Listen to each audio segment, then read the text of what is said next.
What's up, SNA Assassinators? This is Super Ninja Austin back here with another video, and we're going to be talking about AEW Dynamite on March 19th, 2025. And yeah, let's say it was a very fun one. I'll say maybe not what we probably expected to be, but it didn't even matter. Like when it comes to the entertainment side of things, I couldn't even I wouldn't stop talking, which I probably drive my sister and mom crazy. Like when I was just watching Dynamite. But we got a very entertaining I'll say very entertaining championship matches.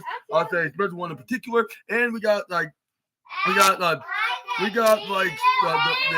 say a very interesting repeat of a rematch from Revolution, and we know who exactly is the number one contender, or maybe I should use that into a plural kind of sentence. But anyway, we're going to talk about that in just a moment. We also find out who's the number one contender for Timeless Tony Storm, which was between Megan Bayne and Kristen Statlander in the number one contenders match, which I totally forgot that they did say they were going to be in the number one contenders match this past Saturday on Collision. But that's where they also showed that Will Ospreay was in the match, going to be in the match against AR Fox. That match was very incredibly interesting. Like it just felt like if you were watching like a very entertaining independent wrestling show, like the way they just fought, like they were doing these very insane high-flying maneuvers, which you would never thought that existed, and much more. But we're gonna get things started off with probably I would say.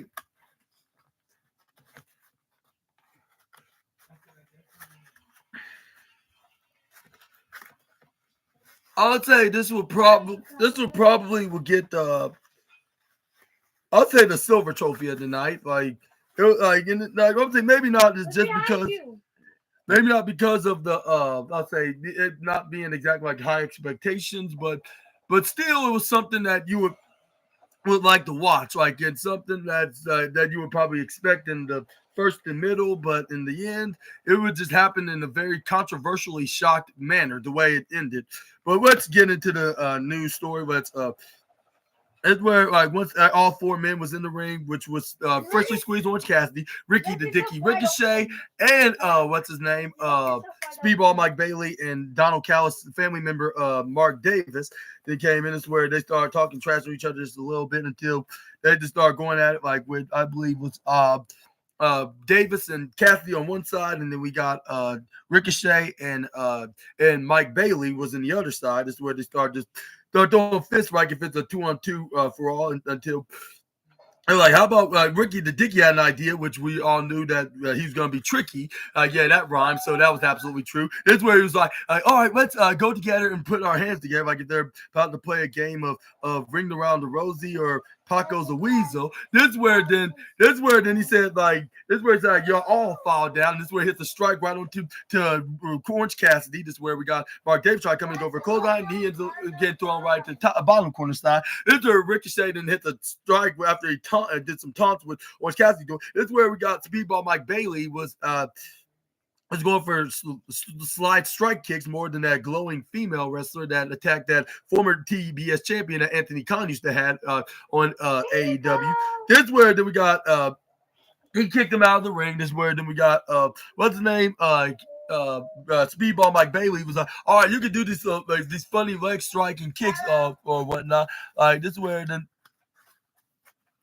Orange Cat's it did not feel he felt the burns into those swiping strike kicks. This is where then Speedball Mike Bailey was like, what strike kicks? Because the only thing I'm seeing is like nothing but a little nice cool taps like that you've been giving me on this very nice winter evening in Omaha, which that's what city they were located at for AEW Dynamite tonight. That's where they just start getting serious now, like put all the goofy gags aside. This is where then we got Orange Cassidy did one more thing that was goofy. Now was putting his hands in his orange pockets because he is a fruit wrestler. But this is where then we got Speedball My Baby. Like, okay, you do the orange stuff while I bring in the speedballs because I believe it's like Speedy Gonzalez version of Dragon Ball Z, which he did his own version of Hame, but we put it right behind his back. That's where then he used his legs to do the rest of it, the Kamehameha, like this where, but this where he gets dodged by what's his name, Orange Cassidy. This where he got brought down, but he still kicked back up. However, this is where they stare at each other with what's they call from a 2-inch distance. This is where then. That's where then we got what's happened is where we got Speedball Mike Bailey. We saw Ricky the Dicky outside. That's where then he did a tricky right onto him and hit a slide hurricane run, while Orange Cassidy hit a suicida right onto Mark Davis. That's where then we got what's his name? Speedball Mike Bailey started hitting Ricky the Dicky with some leg strike kickies, and this is where then he then knocks him down right into the top corner, right over into then brought him down to the into the barricade, throws the one and only well, I should say the rest, but it sounds inappropriate even if I did say it like in its nickname. This is where then we got Mark Davis trying to grab onto the leg of Speedball. This is where he goes to the leg sliding kick, but he ends up trying to go for Hurricane Rana, ends up only getting powerbomb and then ducked and dived right onto the barricade or whatnot. This is where then we got. Is there any cars? Are there? But this is where we got Mark Davison came in, hit some power bombs right onto the likes of Orange Cassidy and Mike Bailey, which it was thinking that he's going to be the winner. And man, like he was so dead wrong because right after he started hitting some knife edge chops repeatedly right onto the chest of the former TNA. This is where the Ricky the Dicky then was on commentary taking off, I believe was Excalibur's headset. This was like, what's the point of me continuing to come out here and come out here like just to risk my own like health and my opportunity to do all the work, like, and I can just sit right here and just watch like who's left in that ring. This is where the Mark Davis is like, yeah, that's called a coward that has a billion excuses, which that's the one thing I'll agree with Swerve Strickland about. This is where then Ricky the Dicky said, "You shut the hell up in there," and that's where he ends up doing so. That's where then he like, this is where then he ends up continuing to go on his rant of a beatdown on to the former international champion and the Nashville-based company's star, which now that's in the Jacksonville. This is where then we got what else happened is where we got. Yeah, you totally. This is where we got what's his name? Speedball Mike Bailey brought him down with some knee strikes. This is where we're like, who wants to see me finish him off? But then looked like he's about to hit his very impressive shooting star press, only for Ricky the Dicky afterwards grabs him by the trunks, throws him out of the ring. This is where then Ricky the Dicky did try to go for his version of the shooting star press, which that was more of a vertigo. But this is where he ends up getting thrown out anyways. Where Orange Cassidy tries to steal his win, but I guess that term, what goes around comes around, is very true. But this is where Orange Cassidy was thinking about hitting the move that he'll never hit SNA here with. Now at the Orange Punch, but he's like, I have a better idea. He tried to go for the pin, but only got denied and got very disappointed when he only got 2.3. This is where we got Ricky the Dicky trophy for the clothesline. This is where he ducks. This is where Speedball Mike Bailey tried to go for a clothesline, but Orange Cassidy ducks out of the way. This is where we got Ricky the Dicky starting some knife edge chops, which Gunther was extremely envious, but not as much as what he was about to be with guys that are going to be fighting later on tonight. But that. Mike Bailey's at number 4. Like, what's his name? Ricky the Dicky's at number 5, and what's his name?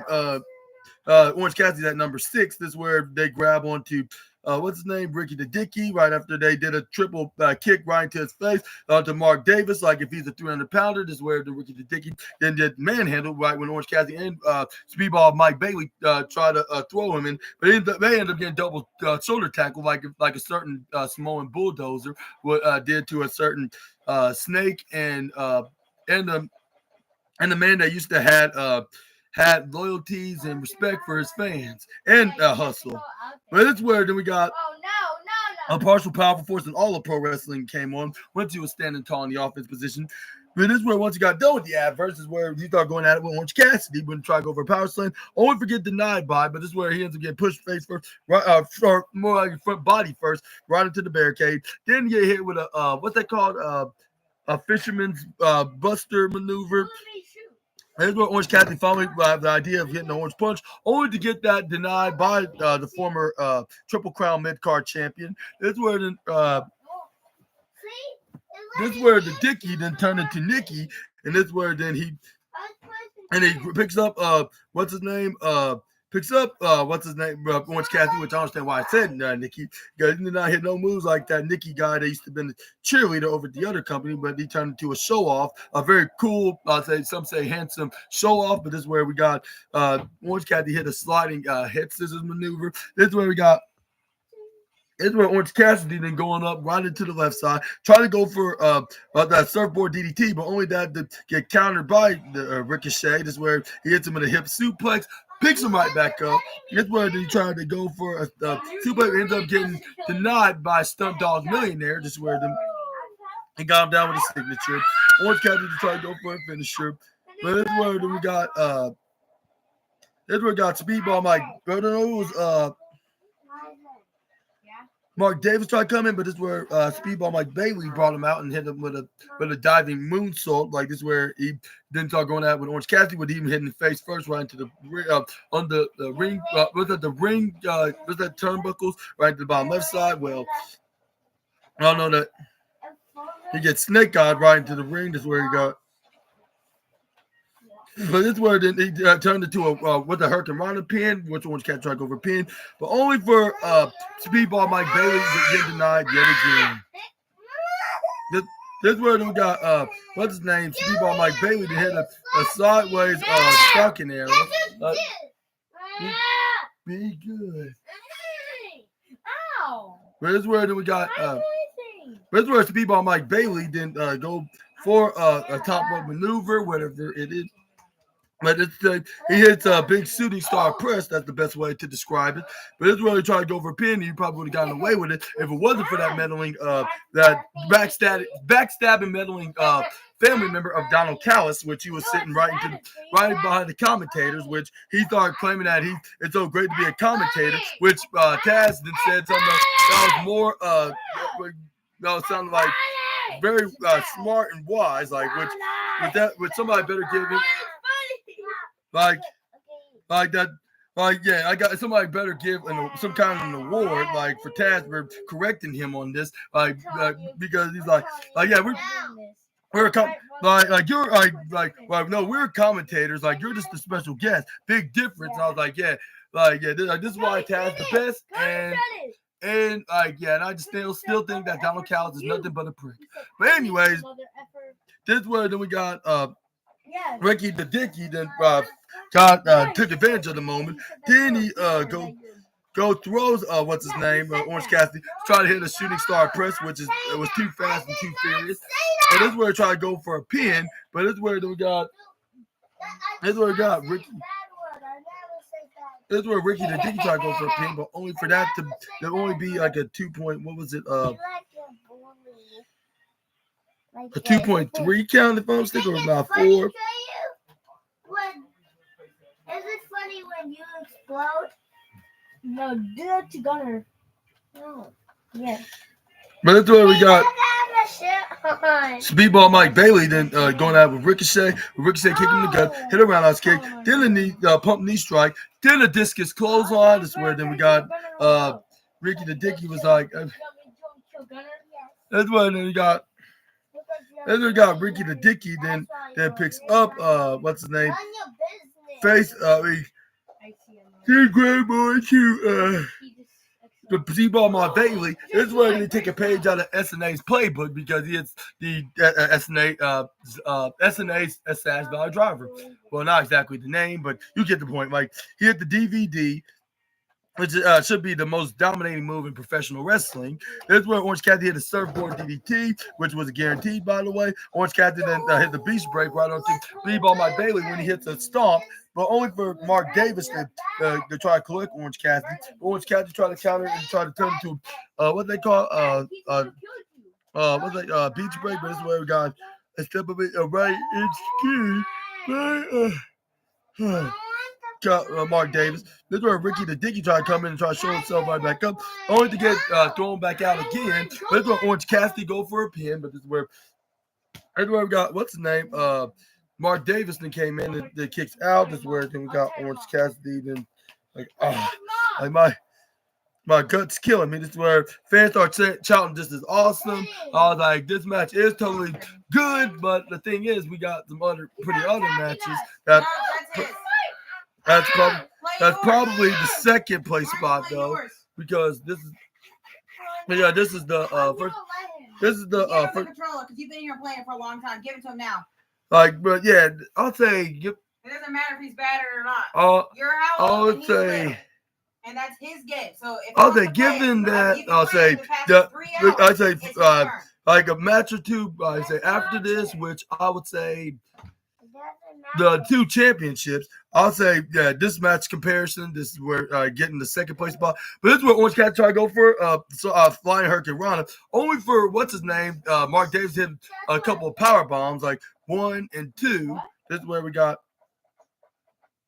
This is where we got Mark Davidson follow that up with a pile driver, but this is where this is where he ends up getting interrupted and by that meddling speedball man that thinks he's both Speedy Gonzalez and Goku. This is where then he hits a spinning speedball knee, what they call knee drop right onto Mark Davis after he brought him down. This is where he was about to hit his finisher like he did to what's his name to Beast Mordos, but this is where Ricky the Dicky came in and then turned into, well, I'm not sure what to say about that, but he gets a roundhouse kick right into the face. This is where we got try to go for a backslide, but you did not know that Ricky the Dickie's right behind him to lift up the legs of Mark Davis, and this is where they both were pinning him at the same time, and you will not guess what happened. We got a 1 and we got a 2, and you best believe you got a 3, and this is where both Speedball Mike Bailey and Ricky the Dickie ricocheted and was celebrating. Like, but Rick Knox was like, I'm trying to tell you, no, none of y'all are winners. Like, y'all are both pinning Mark at the same time. But it's where then this is where we got, but it's where we got Donald Callis. Like, if you ask me, everybody cheated. Like when Excalibur and the rest of the commentators said, "Who won the match?" Like, there's only 2 guys that won. This are 2 guys that got the pinfall. This is where then this is why I was like, really, Donald? Like, you really had to be kind of like a it really sounded like a sore loser at this point. Like, why? Like, why would that would be your new gimmick? If somebody beats the Donald Callis family member, you're gonna assume that they're cheaters or that your client had the disadvantage of some capacity. But this is where then Rick Knox then trying to ask, well, what's Anthony Khan's decisions are. This is where I believe he must have told him that it was it was a tie. This is what Donald Callis like, oh, what y'all talking about? This is what Rick Knox did not give a damn, like, if he's a very maniacal and popular heel manager. So he's like, get out of the way, this is none of your business, none of your concerns, because your Donald Callis family member did not win this match, which I was starting to be a what's his name, a Rick Knox fan. I'm like, I'm glad I have this referee on my video game, even though sometimes he can be a little slow by playing him as the referee. But this is where we got Justin Robertson announced that, like, the winner of this match, that's gonna be the winner of this match that's gonna face Kenny Omega at AEW Revolution versus International. At Dynasty, not Revolution, at AEW Dynasty for the international title is gonna be Speedball Mike Bailey, which Mike Bailey was getting excited. Yeah, this is my win. But this is where then this is where Justin Robertson and Ricochet, this is where you should have seen the look on the face of Speedball Mike Bailey, which Ricky the Dicky was like, he really just said my name too. And that's where they were tied, and this turned into a triple threat match, or one-on-one, mano into a 3-way, I should say. And let me know in the comment section right down below, do you think we can see a title change? Now it's a multi-man match rather than just being mano a mano, or what are your opinions onto this situation? Let me know down in the comment section right down below. But yeah, needless to say, this one-on-one, future one-on-one championship match at Dynasty, taking on they're taking on 2 guys, which I think that's going to be double the pressure and the stress for Omega. Well, I think Kenny Omega's probably been in this road billions of times. Show him. Show you. But let me know down in the comment section right down below. Let him show you which button to hit to break it down. So that way you don't have to keep getting mad. Here, press this, and then I'll press this. And this is to switch weapons, and this is to build. And if you get out, use press it again. You see that? Okay, so how you shoot? It's this one. But let's move on to the next slide, which I believe this was the championship match. Correct me if I'm wrong, Assassinators. And it was one of the, even though these were the only two greatest championship matches, but at the same time, it was very entertaining. Well, out of all of them, I just think this one's the best one. We had the TBS championship match, which Mercedes Moné defended her championship against Billy Starks, which, let me tell you, like a little bit of a spoiler, she proved that $1 million bimbo wrong. Like, yeah. And she probably must be crying to her San Francisco tight end boyfriend. But anyways, that's where we got... But yeah, we got the match started with the CEO just went straight up to the young first ever Ring of Honor TV champion, just letting her have what she get what she deserved for spilling coffee on her that one time. Then she went from there and after start slapping her head around by letting her know who's the CEO, like just like if she's a female Olympic gold medalist, doing that to that Viper guy, which I'm not sure if I mentioned them by name, considering they're under the other company's contracts. But this is where we got the CEO that boots her right in the face and squeeze her neck. She snapped her right, facing her the right side. Then she went to the right corner side, hit the meteor right into the face. Pinfall, only got 2.4, unfortunately. This is where then we got the CEO to say, like, you are nothing like me. You're not a champion like me. You are not like the greatest like me. And this is where then what's her name? Billy Starks then is getting tired of hearing her mouth, so she started trying to jab it with her fist, like which she only got a couple of blows. This is where she ends up getting ice in the upper right corner side. This is where then she tried to run, but she only gets pushed right off. This is where then we got what's her name? Billy Starks then goes for a springboard right onto the right side when she dodges out of the way, then hit the tornado DDT. This is where then we got Billy Starks try to go for a cover with her licking her lips, which I understand what does that mean? Like, which it seemed like she wasn't definitely not going to be feasting the nice, but this is where we got Billy to try to go for her flying senton maneuver, but it's where only for the CEO to roll out of the ring. Smart move from the reigning defending 4 belts champion until Billy Starks comes in and brings her wild ass right into the CEO's direction. Hit a suicida right into her in the process. This is where then she goes up right into the upper left corner side. This is where then she goes up, trying to go for like another diving maneuver, this time off the top or middle rope, hitting a swanton right onto the 4 belts, the 4 belts Moné, I guess you could call her. Well, maybe I would prefer her as a CEO, but anyways, that's where the fans are chanting. Yeah, well, the Holy Sugar Honey Iced Tea, chants. I can't say the other word for the fact that, well, you already know, but anyways, it's where she throws the CEO back in the ring. This is where then we got Billy then try to go up right up in the top rope. Then this is where she hits another swanton, like if she's that certain extreme guy that does this. Well, he used to wrestle there, of course, but now he wrestles for the company that he used to partner with. That used to be arch rival companies for their arch rival company, but like they're working partners now. But this is where she tried to go for pin, but only the CEO surprised her with a unshocking, more likely 2.6 count. This is where she was like, okay, that did not work. This is where she tried to pick her up and try to do an electric chair maneuver, like if she was a female version of Kenny Omega about to hit a one-winged angel. Even though she's not an angel, she looks like a little one of those little demon childs. Like, I don't know what to call them. But yeah, like those little, yeah, that's what she basically looked like. This is where she ends up getting backstabbered by the reigning defending TBS champion. This is where Excalibur even pointed out that she's undefeated, which that's true. Ever since she's joined AEW, she has not lost, not even once, like not even in a multi-woman match. But this is where she started beating her with a right hand, like if it's Fight Forever, like boom, boom, boom, boom, boom. And this is where she throws her out in the ring. This is where then she did the continue her fight right to the ringside area. And then this is where we got the part. And while she was doing this is where the partial powerful force in all of pro wrestling that came on, which was the commercial break. But once we got done with the adverts, this is where then we got.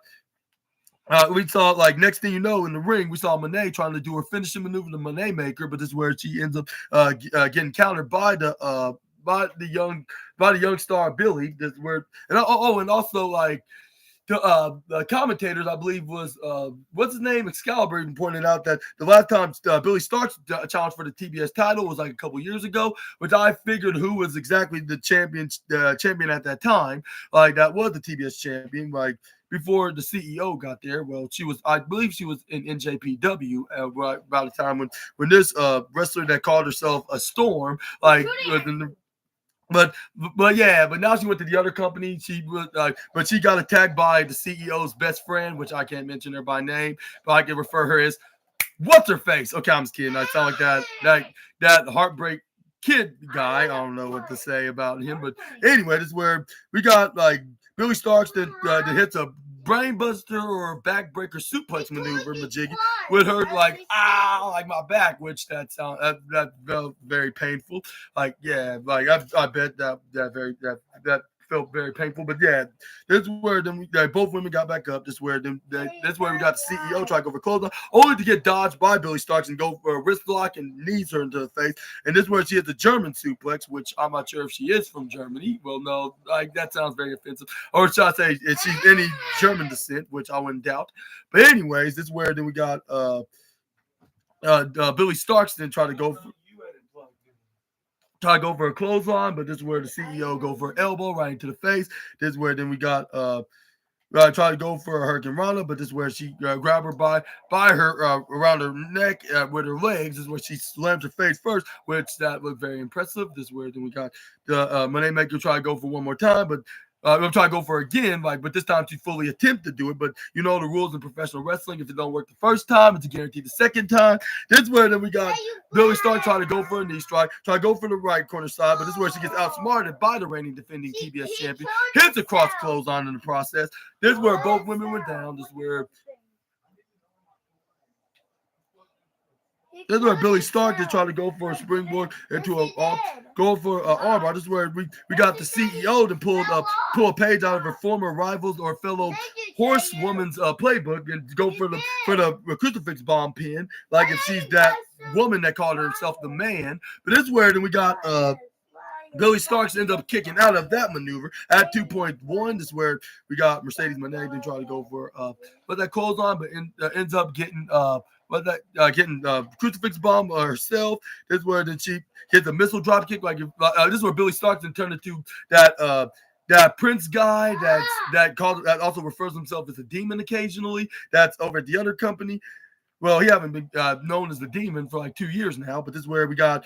This is where then we got Billy Starks then turned into that hardcore guy, like then hit an Alabama Slam, even though he's not under the contract of the other company now. So it probably wouldn't be harsh. It wouldn't be very hard to say his name, which he was known as Hardcore Bob Holly. But anyways, this is where we got Billy Starks then going right up into an electric chair kind of position. Then it looks like she did her own version of the what's it called, the one-winged angel, which she's far from being an angel. And one thing for sure, she don't even have her wings. And this is where then we got her hitting the maneuver, but she dived it right into her neck. This is where then she tried to go for a pin. But next thing you know, when referee counted the two, Moné put her a leg right underneath the middle ropes for a rope break, of course. That's where then the referee's like, like if her legs right in the ropes, like it don't matter if it's hanging on, like as long as it's in the area, that's still considered a rope break, which that's true. Like you need to look in the wrestling rule book, which I mean, I don't blame. I cannot argue with Billy Starks. Like she understands the rules of that. Like I just thought I might just share them to you, assassinator. But this is where then we got Billy Starks then landed hard right into the hardest part of the ring, which is the ring apron, which you try to go for swanton. But you know the rules of professional wrestling. If it don't work the first, if it already happened the first time, it's not gonna happen again, which was the case right here. This is where the CEO then capitalized onto the matter, hits their statement maker maneuver, which that was a huge statement because she made her tapped out and she proved her point to not only Billy Starks, but to that women's wrestler that she used to hang out with from the other company that's worth about $1 million. I guess her Kettle Chip's boyfriend must like that about her, which that's probably the reason why he's always attending those Raw shows and WrestleMania shows to see her. But anyways, I just said that. Yeah, I just said the name of the other company. But yeah, oops, my bad. I'm going to pretend I didn't even say that. But yeah, let's get. But yeah, but a humongous congratulations for the CEO to retain her championship probably for like the 17th or 18th time. I don't know exactly in particular. But yeah, like this was the probably smart move. But don't get me wrong, Billy Starks did put on a one hell of a performance. And she even admitted that in the backstage interview with Renee Paquette, which I'm going to get into in just a moment. But the thing was, like, it was just not her night, and she's just not there yet, like, as champion.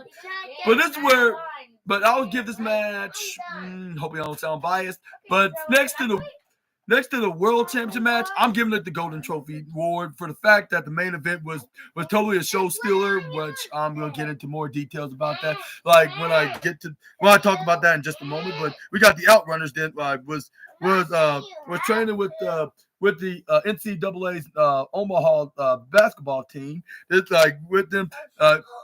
Saying they're gonna be future national champions, while they're gonna be the future AEW tag team champions, even though they did beat the Hurt Syndicate like a week and a half ago.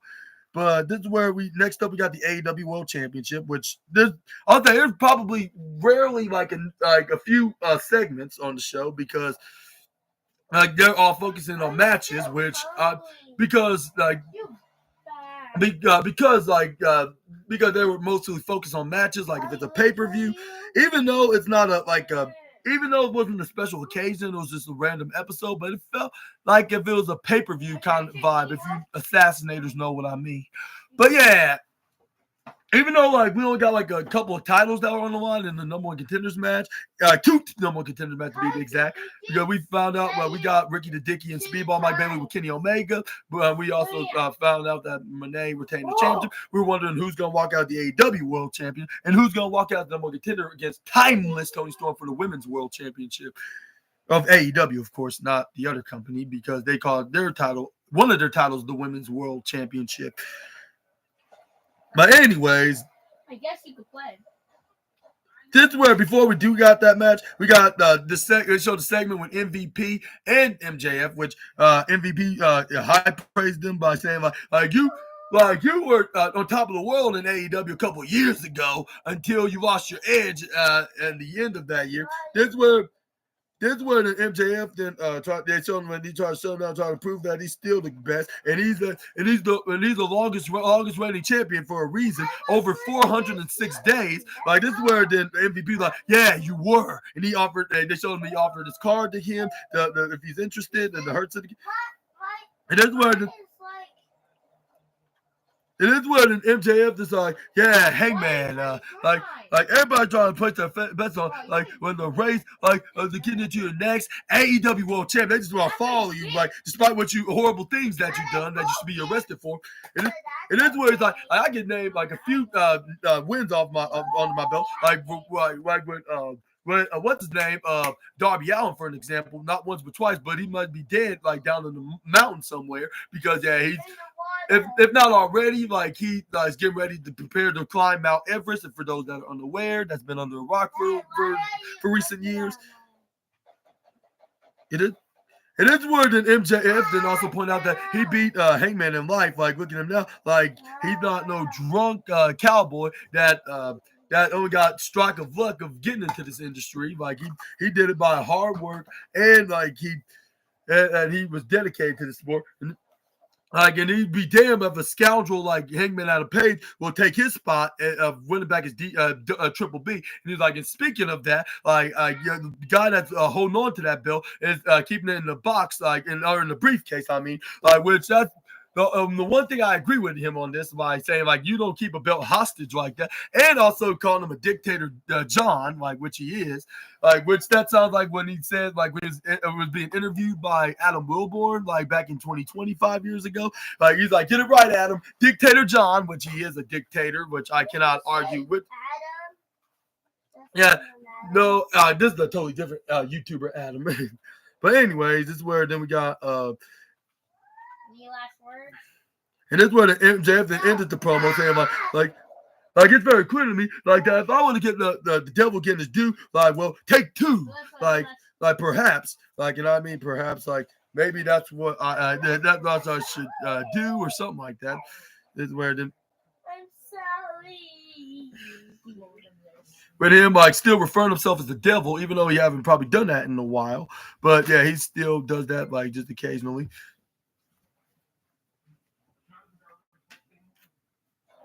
That Fortnite game is boring now. It gets boring. Sometimes. Why not? It's boring. Well, he said like, and this is where MJF think what he still said.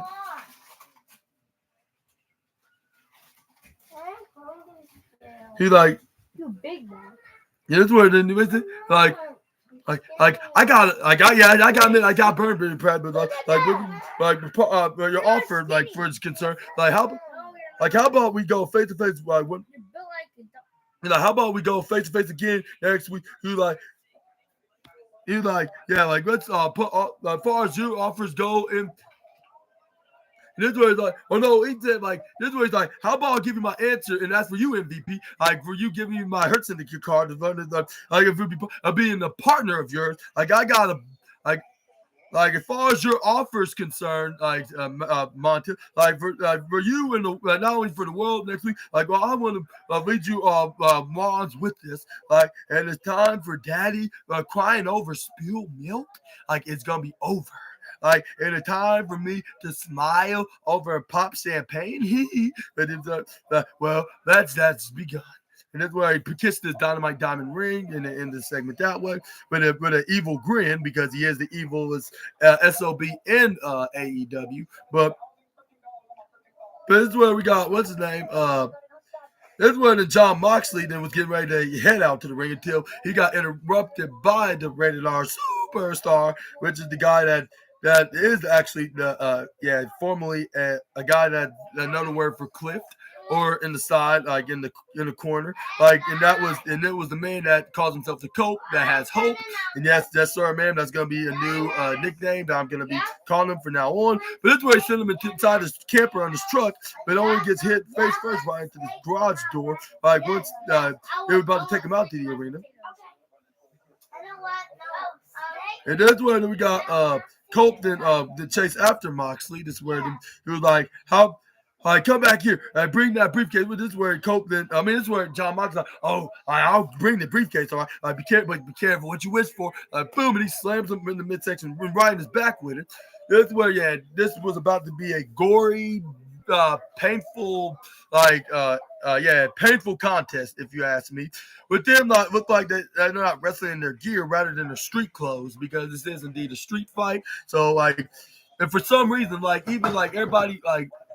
Even everybody in wrestling industries even mentioned that, pointed out, saying like it seems like if it has more power to wear some street clothes when they're in a street fight match. But it's where the Cope then finally grab onto Moxley, grab him by the neck and the head. This is where he throws him right into the audience, like when they went to the back entrance, like into the arena. This is where he ends up throwing him into the ring, like finally getting what he wants, like out of the multi-time AEW champion. Then throws him right near the commentators. Only luckily that they move out of the way right before he can even throw him. This is where we got Cope that has hope. Then hit the suplex. This is where the Cope then went and tried to go for a boot right to the face onto John Moxley. This is where then we got John Moxley.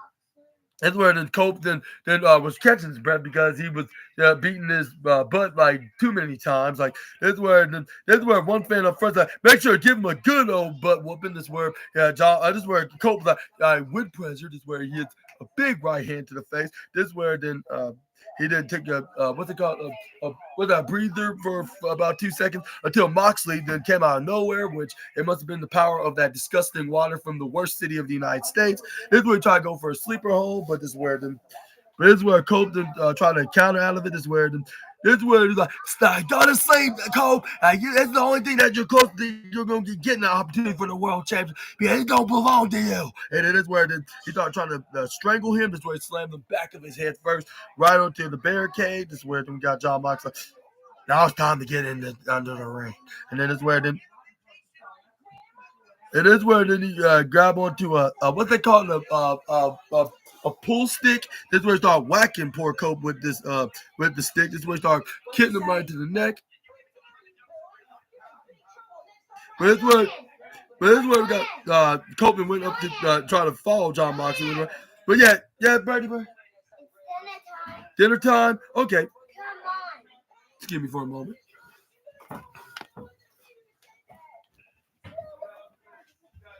Heck yeah.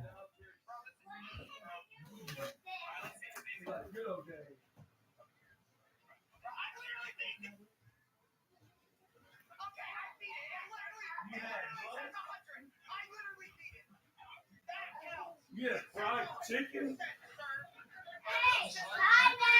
Yeah. Oh. Yeah. That sounds good. Where do you go for the dinner?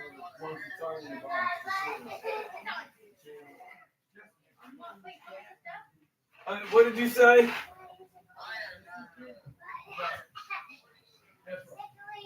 You're like a good monster.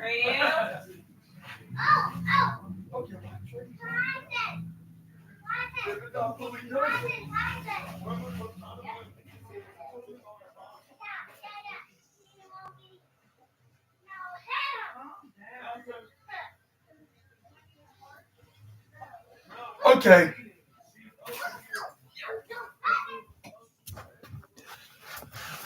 Okay, assassinators, I'm back here. What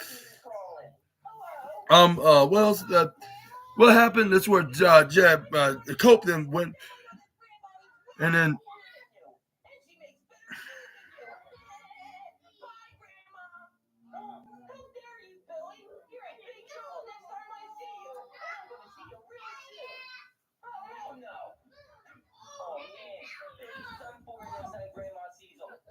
This is when Copeland finally got back up. And then they went back in the audience. This is where we got Copeland gave him like a little anniversary gift, an early anniversary gift, whenever their wedding was with him and Renee Paquette. He gave him a trash can, hit him face first with the brutal steel. This is where they start hitting some strikes right back and forth. Why don't you? And this is where we got Copeland got back in the ring. This is where we got him whacking with that John Moxley in back first, right, with the little board. This is where then he grabbed onto the top of the sign of down the announce table. This is where then we got them taking off the little screens. This is where he pulled Moxley back. This is where he tried to hit him with I believe the impaler right off the top, but this is where Copeland ends up getting immediately countered by Moxley with some elbows and punches. This is where John Moxley hits the paradigm shift right onto Alan the announce table. Is where we got the partial powerful force and all of pro wrestling came on, which was indeed the commercial, the picture-in-picture version of the commercial break. But once we got done with the adverts, this is where Cope was right back on top by going for avalanche suplex, because the powerful force helped him out with that. This is where, I guess it's true what they say about that. It could change at any moment, but. This is where he hit some hard back first on the Moxley, which that's one way to bring him down. But let's just say that it didn't do it for long, unfortunately. This is where we got. Oh man, Billy's done for her next time Grandma sees him. She's probably on her way over right now.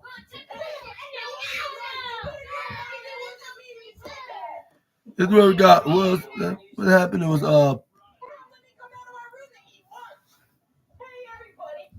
This is where we got Prince Nana watching on the monitor, the monitor with a T in it. This is where then he was wondering who's going to be the champion, of Swerve Strickland, to take on, at AEW, which to do history repeat making moment. This is where we got John Moxley hit a Mox Cutter to give that three most devastating letter finishing maneuver a run for his money. But this is where then we got Moxley then try to go for a chokehold, but this is where he's I have an idea. This is where he tried to end him once and for all, with his neck by putting a chair around it. But this is where Copeland then ends up finds what's his name, Spike the nailed bat. This is where he hits a suplex right onto him, hitting him hard to the point that his that it stuck directly in his back, like with John Moxley. Like, oh my God, like he literally just did this with him suplexing him directly on his back. This is where I started. This is where I started to, yeah. That's where I started being traumatized just by looking at him. I was like, do I still want to consider giving the squared circle a try? Maybe still, but this is where then we got eventually got put out of his back by Willa Yuta after he Psycho Need, what's his name? Cope, like that had a lot of hope. But the thing is that it gets treated like a dope. But this is where they start pulling it out. Like if they were just taking out some, what's that called? Some porcupine, what's those called? The quills from a porcupine, like.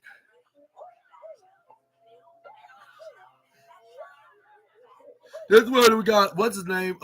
He tried to go for another Psycho knee, but he did not do his wrestling homework for the fact that he tried to go for it again for the second straight time, like thinking it's gonna lightning's gonna strike twice, but the only difference is it didn't right here because he already did the first time. Like this is where he hit the power bomb. It made any sense the way I explained it to me.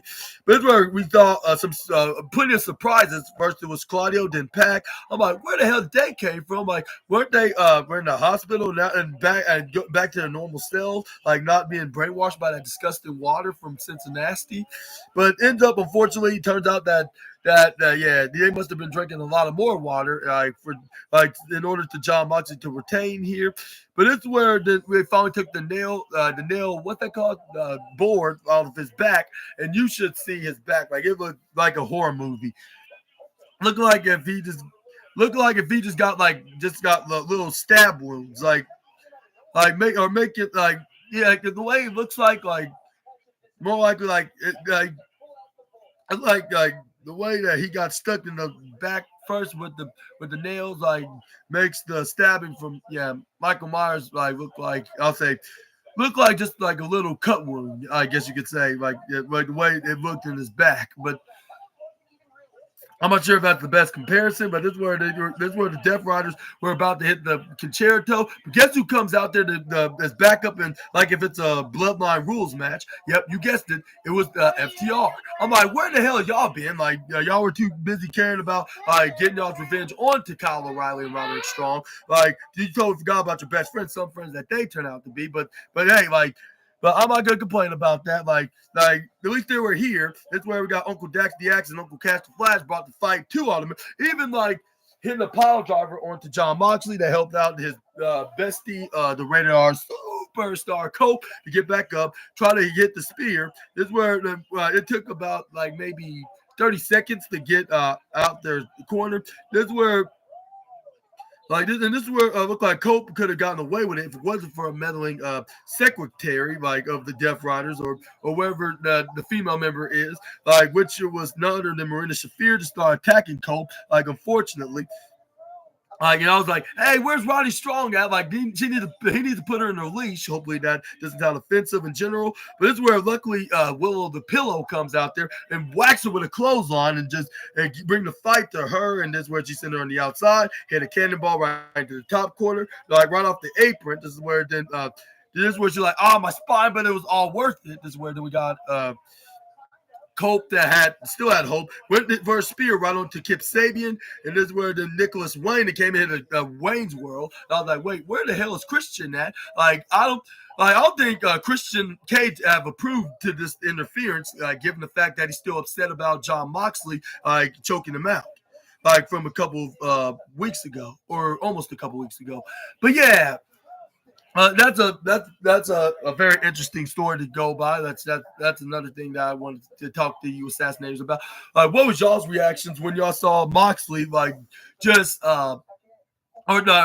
Wayne and Kip Sabian helping out Moxley retain his championship? Because it's where then we got Moxton puts him out to sleep with a sleeper hold. That's why I started saying not again. Why does that happen now? Even though it was probably kind of obvious that they're gonna leave Cope into this, and this is where I believe Cope is going to try to seek some revenge onto Nicholas Wayne and Mr.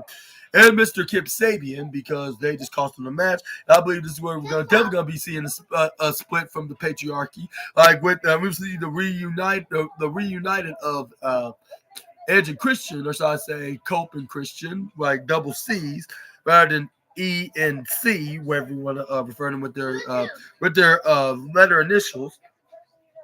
And that's where we got what's the name? Prince Nana to start turning to that wise man guy over at the other company, like calling his mogul like on his phone, like he always calls his original chief of a certain tribe, which I'm not gonna get into. This is where he was like, oh no, Swerve, yeah, John Moxley retired. And then this is where the Swerve Strickland, like, okay, that's fine with me, like, probably. Saying, like there's nothing to worry about, like, because whether every champion or not, like, I'm still going to take back what's mine, and I'm going to repeat history, which I sure hope that Swerve Strickland does, and he's going to hold on to that title for a while, and we can see a certain dream match at an All-In or maybe a Double or Nothing show, which it features a certain man in the mask. Well, I shouldn't have went that far when it comes to references, but you get the point, assassinators. But let's move on. But next up, we got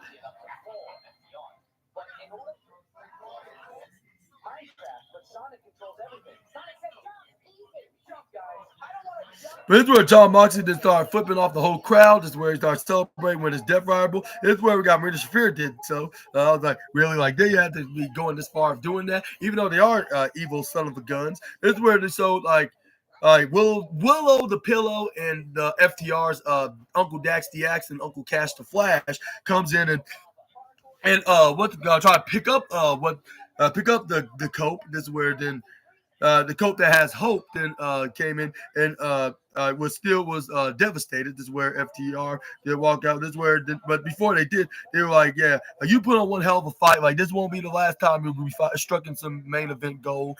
Which I sure hope that is the case. Which this was taking a bit too long. I thought that we were going to be seeing a tease of a turn and a split right here at this time. But unfortunately, when it comes to chaos like that's very interesting. That did not happen. And you know what? You know your boy SNA, like when it comes to him loving wrestling chaos, just like my boy Simon Miller, because he's Dr. Robotnik and I am Saddle Hedgehog.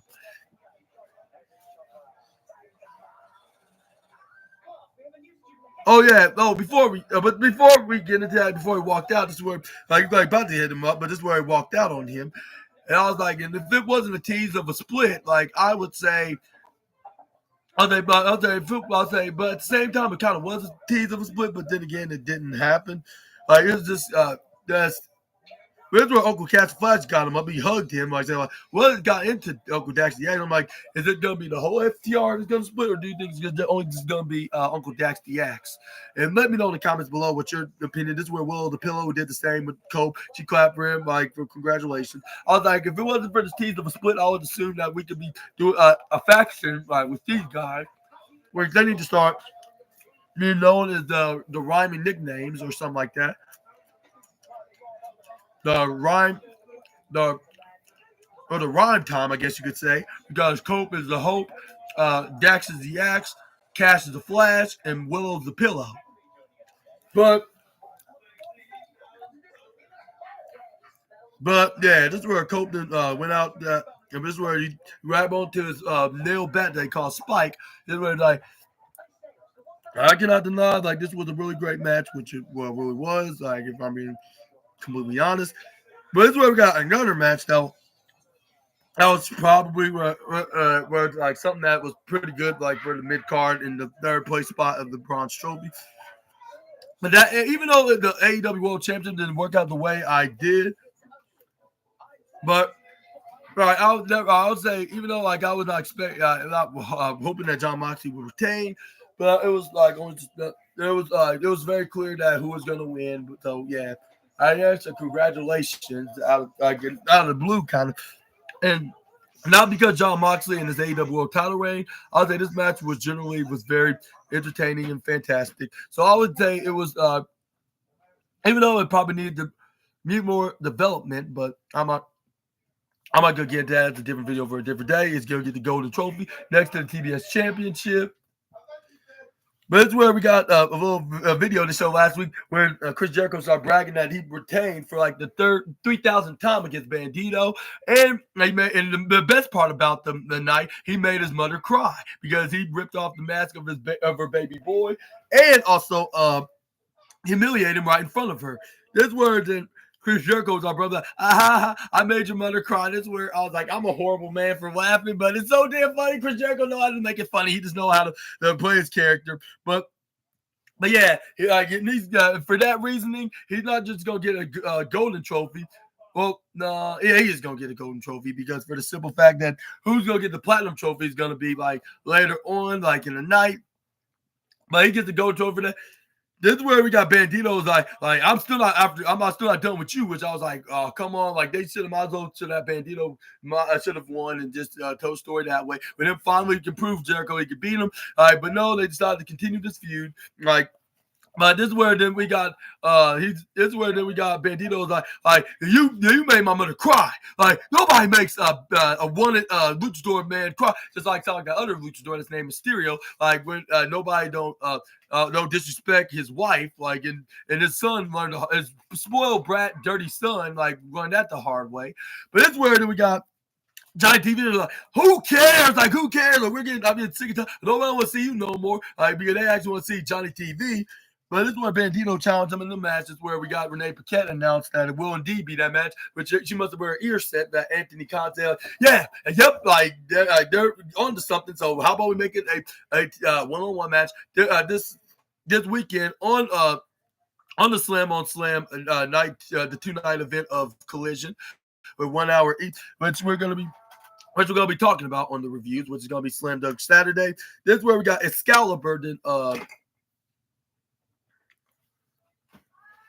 This is where they gave a shout out to their hardworking producers that helped make the match successful. This is where we do get the Will Ospreay match against AR Fox. This is where we got. This is where they start doing some pretty crazy high flying and very technical maneuvers, which like I said, like they were hitting moves like if it. Like you would probably expect that didn't exist. This is where they took a page out of that Ali guy's playbook when he countered out of the 3 most destructive letters from that guy that has the one of the Snake's names as a nickname. This is where we got. This is where they start grappling out with Will Ospreay's like, yeah, you're pretty talented. Like, that's why you're in this business. And that's where then AR Fox said, thank you. Like, but he's going to be the first guy in a while that's going to beat him. And maybe the first guy that beat him in 2025. I mean, this is where we got Will Ospreay to hit a knife edge chop, which you probably earned him, like, probably in, I'll say maybe a number, probably a Will Ospreay a number 3 spot or something like that. But this is where we got AR Fox did hit roll back in the ring. He tried to go for a suplex, or some kind of Falcon or whatever move it's called. But he getting hit with a stump dog millionaire. This is where we got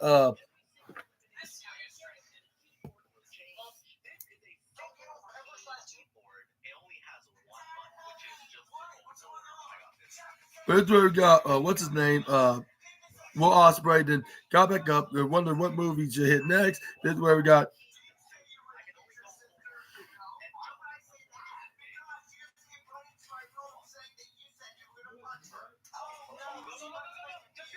Well, it's happened on the match during the match between Ospreay and what's his name?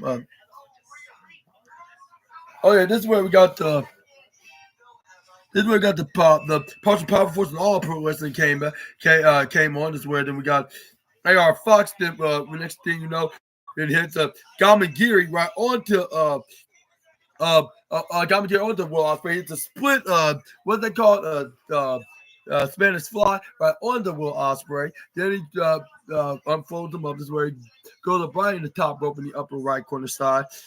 That's where fans start chanting, "This is awesome!" This is where we got AR Fox try to go for a 450 splash only for Will Ospreay. They came move out of the way. Smart move from the aerial assassin. They hit the hidden blade. 1, 2, 3. Winner of this match, Will Ospreay. And this is where Will Ospreay give a handshake and show of respect. Yeah, this match was something that is needed. Like not too many segments and a fair amount of matches. Which this is probably the fourth match of the night, given that we got the AEW number contender 4-way match, and then we got the TBS Championship match and the AEW World Championship match, and this match in particular. But we're about to head to the fifth match, which is the number one contenders match. This is where Will Ospreay picked up what's the name of AR Fox, gave an honor of respect with a handshake, saying like, yeah, you showed me that you definitely earn your due here in this very company. This is where Will Ospreay look in the sign that was right up in his left. That's in the left side. I mean, that's in the top side into the camera angle. This is where it was AEW All In sign, which he wants the main event for some reason in Texas, even though he's not from the state of Texas. But I mean, it don't matter as long as if he's ready for the AEW Tag Team Champions.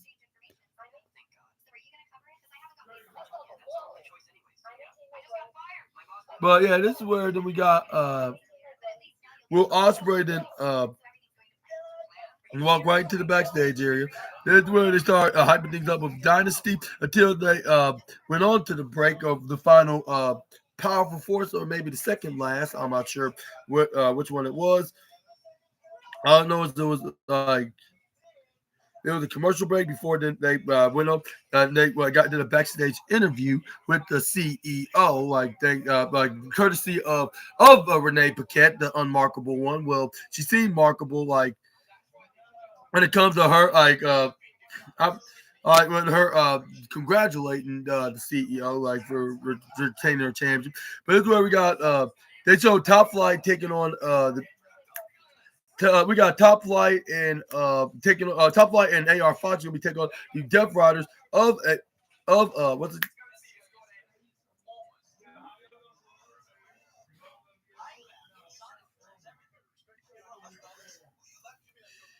But this is where we got well, it's where they showed like all the matches and even Harley Cameron's gonna be in action. Let's hope that it's gonna be against somebody that's already in the AEW roster rather than being what's that? A jobber, which is gonna be predictable as hell.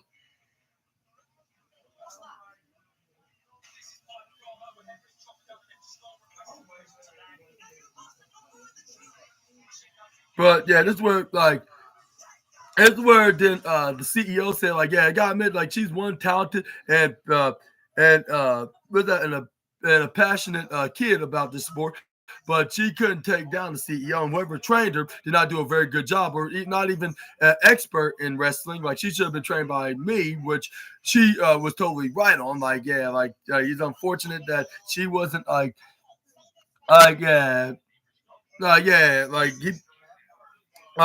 maybe she would have probably known a thing or two what to do if she got trained by her. But yeah, now she's the champion, and I was wondering who's gonna be her next challenger. Do you think they're gonna continue the feud with Billy Starks, or do you think they're gonna find somebody else to fight her for her TBS title? Let me know in the comments down below. But this is where we got Hangman Adam Page that was presented by Renee Paquette. This is where she was like, "What's your thoughts onto this?" And you're like, what is that? Renee Paquette stated that she's pretty sure about the answer of her question, but she might still ask you regardless of what's your thought on this AEW World Title match being official. Which was yeah, I said it in 1,000 words before. Would never have allowed Swerve Strickland hold the AEW World Championship. And I will make sure to stay that way. And then it's where then. But after beat Maxwell take a freebie, how about what about you focus on some of small watches, focus some on me, win a big championship. Dude, it is so I will join the party. I will I will win the Owen Hart Foundation Cup, which he proclaimed that he is going to be entering that tournament like months in advance before it even happens, because it's going to happen in the beginning of summertime. But this was like he is going to win the whole thing, and he's going to get an opportunity for the AEW World Championship at AEW Grand Slam. I mean, yeah, not Grand Slam, AEW All In, yeah, in Texas. But this is where they start. Wouldn't stop advertising that Daniel Garcia is going to be what they call they're taking on Adam Cole, baby. This is where we got Queen Aminata. Then this is where they showed like this is where they got what's her name? Julia Hart's like, oh Nada, I heard you want a rematch against me. This is where then they show Queen Aminata respond. Julia. This is where Julia Hart's like, yeah, that's fair, like because considering that we are 1-1 after all. And this is where what's her name? They showed on her side, Queen Alpha said, Julia, you could name the time, place, anywhere to determine who's the real female of Saturday nights, I guess you could say. Which I understand why they're fighting over a date like for a very certain time, like in AEW. But yeah, it's whatever. But I think that these two women are future AEW Women's Championship, with one of them being TBS champion, which is Julia Hart. And yeah, and hopefully we'll see some similar success like with I'll say the wrestling kayfabe night African Queen. Well, I don't know what their pretty much her gimmick is, but this is where they went from there to talk about this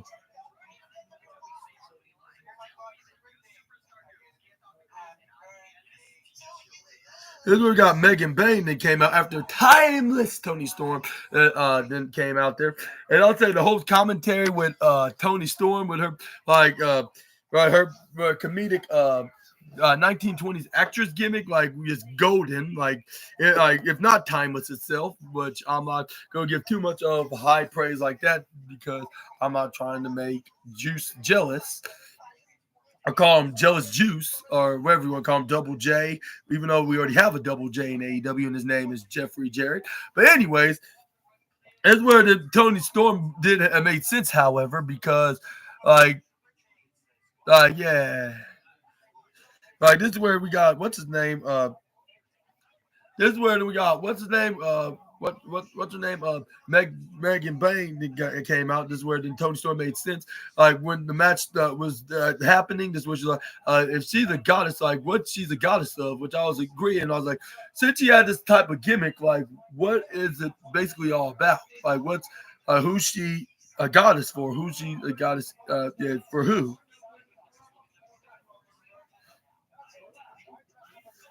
But let me know down in the comment section right down below, Assassinators. This is where we got the match starting. This is where we got. And we're going to start going for a grapple. This is where we got. This is where he throws. This is where Kristen throws the Kristen. This is where we got Megan.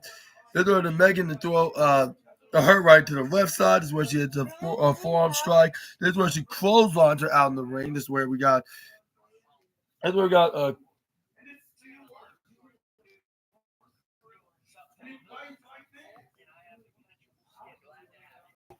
But this way. Okay. I'm not sure if you can do it with a touch screen like this. But anyway, this is where we got Kristen. They got Megan out of the ring. This is where she throws her back in the ring. This is where Kristen goes up right on top, bro. That's where then we got Kristen going for a cross middle drop kick right onto Megan. This is where she gets thrown right to the bottom right corner side. This is where then we got Kristen then wait for Megan to get up off like her feet. This is where she ends up getting clothesline.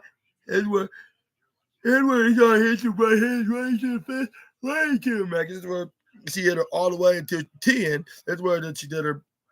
Almost did her pose, but this is where she gets Megan Bain escapes right through underneath her. This is where Kristen Statlander going for a crossbody. This is where we got what's her name, Megan Bain, and ends up trying to fallaway slam her, but this is where she ends up getting flipped right over. This is where we got Kristen go.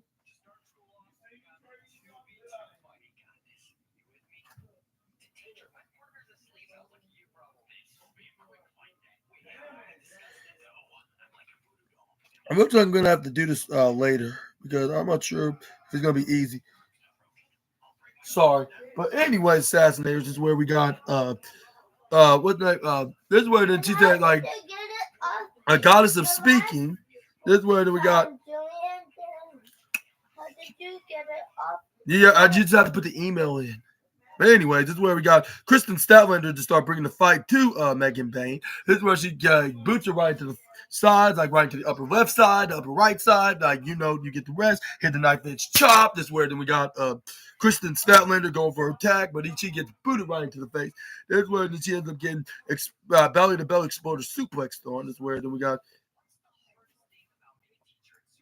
This is where Thomas Tony Storm's like even after the match, talking about the match with what's her Megan Bayne and Thunder Rosa saying she couldn't get enough of her. It sounded like if he's saying something that's inappropriate rather than something that's very painful and volatile. But this is where then we got Megan Bayne and put what's her name? Kristen Statlander in the upper right corner side. There's where Tony Storms are talking about crushing melons, which that sounds extremely inappropriate for her to say, but it's where we got Kristen Statlander start fighting back to Megan Bayne, throw her right to the bottom corner side. Then we got Kristen over to the top rope, but only for Megan Bayne to attack her, but she gets booted right into the face. This is where we got Penelope Ford was getting involved, and this is where it was caught up to her, which we're going to get to in just a moment. This is where the distraction was perfect because Megan Bayne capitalized on it. This is where we got. This is where she goes for a back suplex back in the ring. This is where then we got Megan Bayne's like, my neck, like left, right, left, and this is where it starts twisting and cranking it.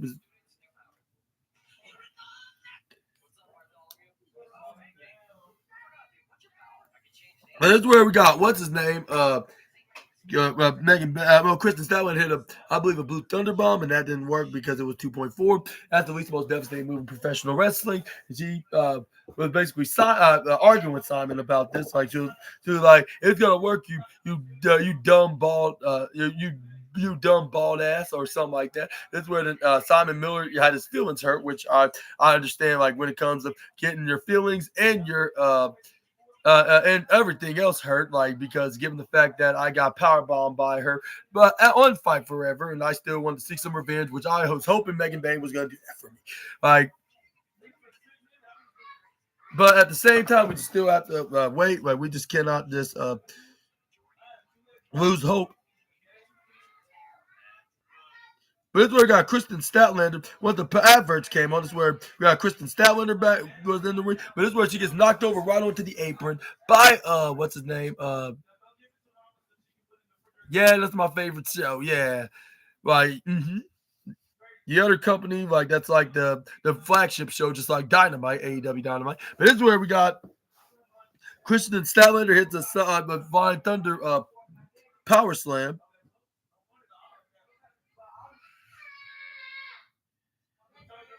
But this is where we got Kristen Statlander trying to go for a springboard maneuver right to the bottom left side. Only for what's her name only for Megan Bayne to catch her, hit a German suplex right into the ring. But this is where we got where we got what's her name? Kristen Statlander got back up and she ended up getting German suplex. And this is where we got Megan Bayne like, like you're on now. This is where she tried to go for an attack, but ends up getting German suplex by what's her name? Kristen Statlander. But then Megan Bayne and a German suplex on her own. I'm like, are they German descent? But either way, these tough girls are tough no matter what. This is where fans are chanting, this is awesome. And this is why it's not going to get just any trophy. It's going to get the platinum trophy along with the Goofy Wrestling Platinum Trophy, which you're going to understand what exactly I meant by saying that. But this is where we got Megan Bayne throws Kristen Statlander back in the ring after hitting a dive onto her and punching her right into the gut. This is where them hitting that suicida. This is where we got Megan Bayne. What else she did? This is where we got try to go for a pin, but only get denied at 2.7. But this is where we got Megan Bayne was thinking like hitting the cannon, try to bring her out to the outside, but this is where Kristen Statlander dodged her, outsmarted her, hits a this is where we got what's her name? This is where we got what's her name? Kristen Statlander hit a cannonball into her. Then she goes for what's it called?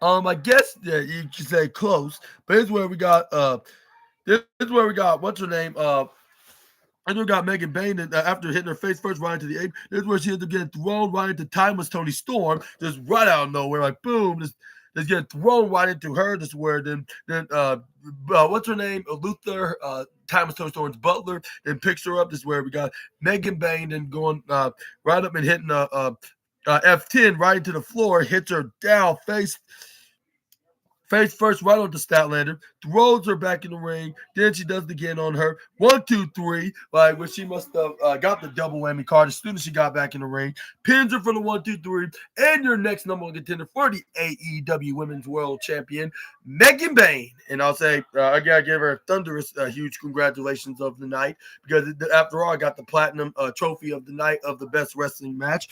And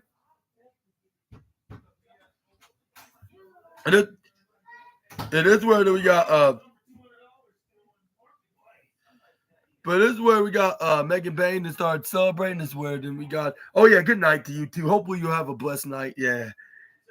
But this is where we got Timeless Tony Storm that came in. They went face to face with Megan Bain. Start giving her some quick fancy slaps and some punches. Start beating the hell out of her. Like this is where then we got what's her Excalibur described it as a hockey fight of the century until we got the security and the referee to start breaking them up. This is where to start pulling them back, but this is where nothing was not saying otherwise when they try to pull them more. This is where the women were more stronger than the men because they started fighting back, start attacking them. And this is where Tony Storm clotheslines Megan Bain out of the ring, being to stand up tall, like with her finally. He's on his bottom. No, stop. How many times I have to tell you about that? But it's where we got a very hilarious promo. Like even though she was being serious about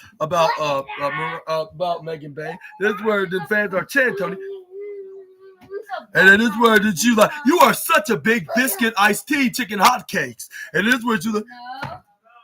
The bigger they are, the harder they come. Which I was like, I'm pretty sure that's the other old saying say the bigger you are, the harder you fall. This is like you made me picking up my time. Like you don't have much to say. Like, so I'm gonna make this very easy for you. But before I get into that, I want to say that when Aubrey Edwards told Aubrey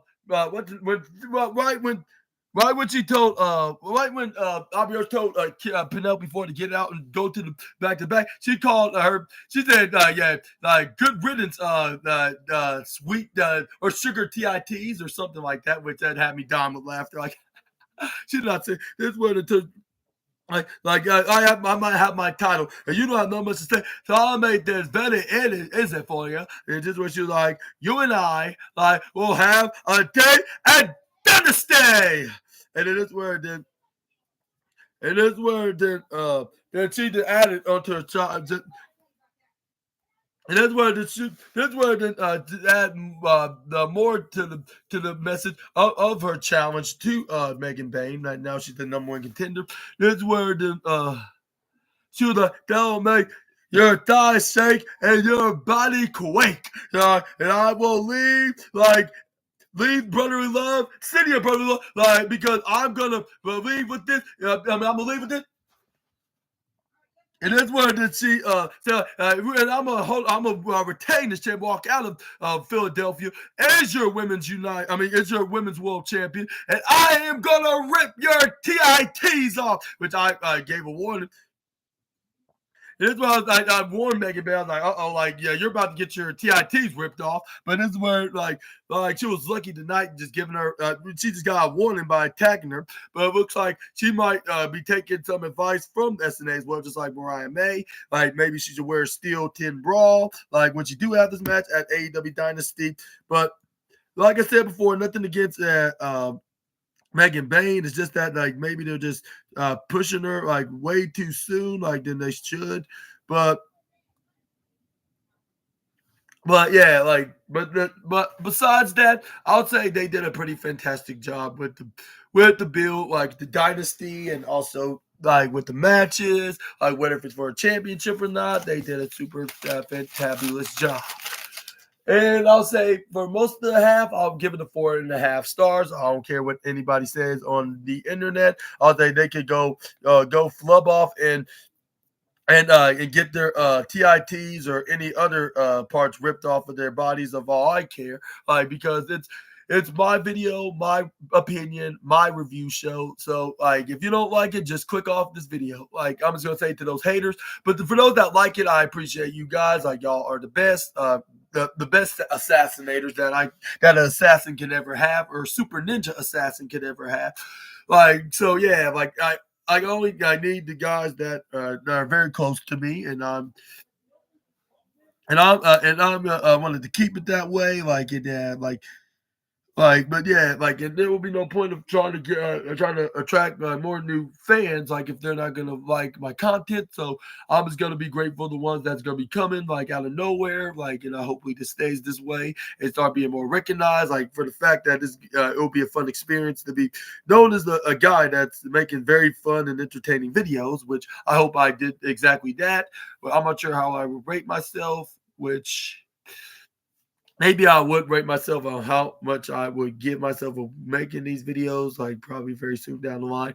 But yeah, like, that was your Dynamite. Let me know in the comments what your thoughts on. And I would say I know which one was my favorite match of the night in moments, but we're gonna get into that until another day. But yeah, but I hope you enjoyed the video, and if so, please make sure to hit the big thumbs up button. Also hit the subscribe and the post notification bell for more of SNA's videos, and make sure to check out like his other channel, like tomorrow, which will have a new video, which will be the animation video from anime to typical animation series. We're gonna be talking about the wildest and intriguing animation news and rumors that you assassinators need to know.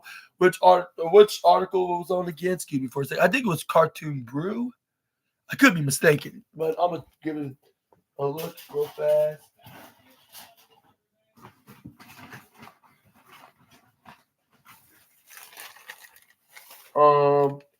No, The Independent. The Independent animation article, yeah. So make sure to check that out tomorrow. And yeah, we already got like about 8 videos that's been already been what's that called? We already probably have 8 videos that's already been uploaded on that channel at SNA Entertainment. And if you want to know where exactly how to get into the script, go get in there. The link is in the description box below if you're having trouble searching it. And yeah, and I will see you guys there. And also, like, make sure to check out my wrestling news video on Friday, which I'm going to be talking about the wildest and intriguing wrestling news stories and rumors that you assassinators need to know from the Wrestling Inc. article. And also, I will be doing a Friday Night SmackDown review video, which will be live in Bologna, Italy, which we're going to be seeing what matches that's going to be on the card. Let's see. That's so hard to think right now. Like, it's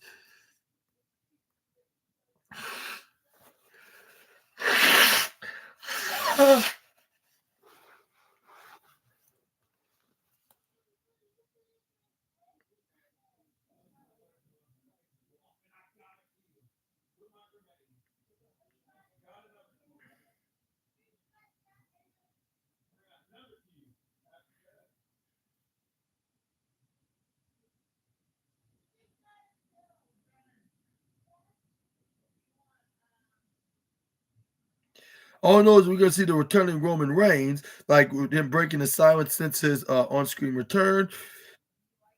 That's probably about it that I know. Like, that's what will likely be on the card.